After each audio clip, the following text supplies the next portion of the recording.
আলোচনায় বসলে হঠাৎ করে একটা দোয়েল পাখি কাঁপতে কাঁপতে নবীর সামনে হাজির। সাহাবীরা আরজ করেন, ইয়া রাসূলুল্লাহ, দোয়েল পাখিটা কেন কাঁপতে কাঁপতে আপনার সামনে হাজির? নবী বলেন, সাহাবীরা রে, নিশ্চয়ই তার মনে কোনো ব্যথা আছে। এবার কিছুক্ষণ পরে আরেকটা বাজ পাখি পিছনে আয়েশা হাজির। সাহাবীরা আরজ করেন, ইয়া রাসূলুল্লাহ, বাজ পাখিটা কেন আয়েশা হাজির? নবী বলেন, সাহাবীরা গো, নিশ্চয়ই তার মনেও কোনো কথা আছে। আমার নবী প্রশ্ন করেন, আরে দোয়েল পাখি, মনে কি ব্যথা বল? নবীর সাথে জঙ্গলার পশু পাখি পর্যন্ত কথা বলতো কিনা কন্ত দেখি। আমার নবী জিগায়, দোয়েল পাখি, কি দুঃখ লইয়া হাজির হয়েছো?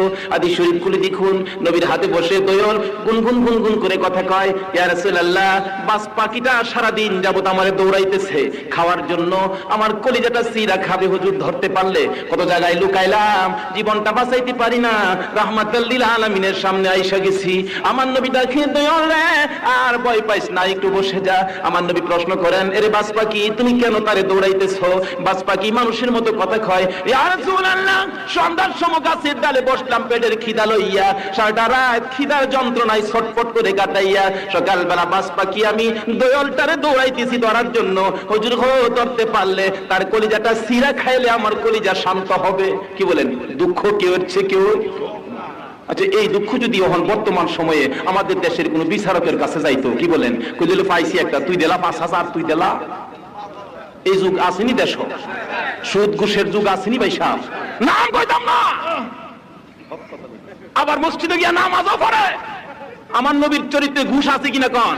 সাহাবীদের চরিত্রে ঘুষ আছে কিনা কোন?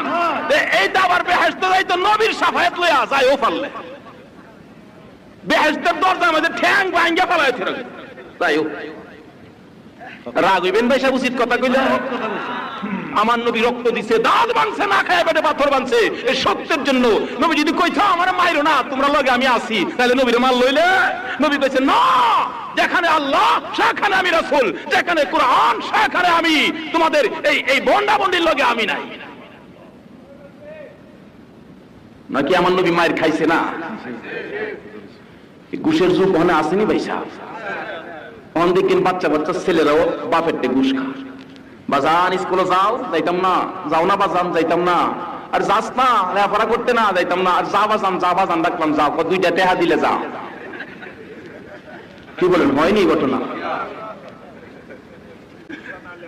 সারের খেতে লাইলে দাঁড়ে লাল হয়েছে গা, গিরস বেড়া খালি খেতটা লাল হয়ে গেল, পানি তো কম দিছি না, খেতে ঘুষ না দিলে কালা হইতাম না। ঘুষটা কি বুঝেন তো? বাবা রে বাবা, বুঝেছি মাশাআল্লাহ, হজা হয়েছে মনে আপনারা। এই ঘুষের যুগ। আসুন নবীর চরিত্র তালাশ করি, নবীর আদর্শ তালাশ করি, তাহলে সব দূর হয়ে আবার শান্তির পতাকা উঠবে।